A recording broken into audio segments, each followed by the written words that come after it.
Ben şöyle bağları ketip oturam indi. Nitep. Kaysına yık beylim, kaysına beyli beylim. Şöyle buşamanda tırnak arasında jerim. Hayvanlar karayım ederek şunda. 60-нчы дистәсен вакласа да, тик утырга яратмый Гөлсир апа. Бүген дә улына йогбаш бәйләү белән мәшгуль. Үзен сугыш чоры баласы дип атый ул. Авыр мәктәп еллары һәм бетмәс-төкәнмәс эш. Аның хезмәт кенәгәсендә дә бер генә язу. 8-нчы сыйныфны бетергәч, фермага бозау карага кергән кыз пенсиягә кадәр үз хезмәтенә тугры кала. Эшемне яратып, бозауларны яратып, сөйеп яраттым, хезмәт иттем бит инде. Төрле вакытым булды инде, авыр шартларым булды. Tiyizlerini ödemiz tüktük, salamlarını ödemiz taşıdık, tiyizli bütün işini ödemiz işledik bilmez. Sütlerini ödemiz taşıdık, ağır buldu yine ağır bulsa da şu piseye çıktıysa neçe yıl boyu işledim indi. Tüzdüm, yarattım anar hizmetimle bir. O vakitte bitinde bizi elle koyacı vermeleri, pasportlar vermeleri, bana şuraya ettirip avulda kaldık indi biz, bir kadar gidelmedik. Тормыш иптәше Минталип белән 45 ел дус тату гомер кичерәләр. 4 бала, бер кыз, 3 малай тәрбияләп үстерәләр. Ире гүриясе булса да ялгыз түгел ул.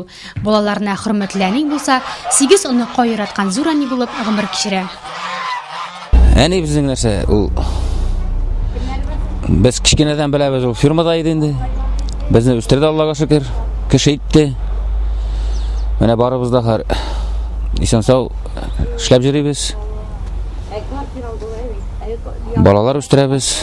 Жалларга бөтенебез шушы туган җиргә кайтабыз инде. Туган үскән йортка.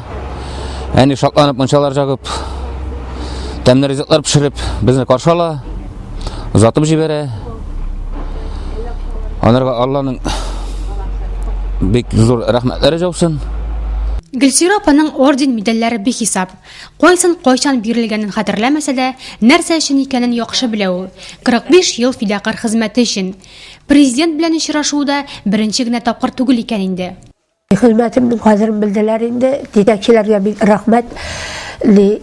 Шәймиевкә дә бардым, Казанга да бардым инде. Нуратка да мендем, бүләкләделәр. Төрле бүләкләргә лаек булдым, Аллага шөкер. Заслуженный хезмәт birdiler hizmet tanı rahmetinde zor dereceli kişiler cenga barı üzüm kurkam indi eyi üzüm kaldırayım ağır kişide kurkam bitirdim bir kadar çıkmağın kişi. Тормышта күп авырлыклар күрергә туры килсә дә, яшәүгә мәхәббәтен югалтмаган, гаҗәеп сөйкемле һәм ачык күңелле кеше ул Гөлсир апа. Бүгенге көндә 5 вакыт намазын укып, Аллаһ Тәгаләгә шөкер итеп, гөлләре чәчәкләре арасында матур куркып кичерә.